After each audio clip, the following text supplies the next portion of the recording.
আকণ্ঠ তৃষ্ণা নিয়ে চাতক পাখির মতো এক পশলা বৃষ্টির অপেক্ষায়, চৈত্রের প্রখর খরায় পুড়ে তছনছ হয়ে যাওয়া ভগ্ন হৃদয় কেমন যেন সব খাঁ খাঁ করে।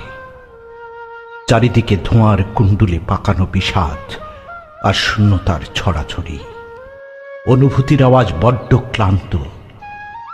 দিগন্ত জোড়া নীল আকাশের বুক জুড়ে কেবল নিকষ কালো আধার, মেঘের ঘন ঘটা। অথচ ফাগুনের মতো মুগ্ধতা নিয়ে কদম কামিনীর সুরভি ছড়িয়ে ফিরে আসে না স্নিগ্ধ বর্ষা। এ যেন বিষাদ শ্রাবণ।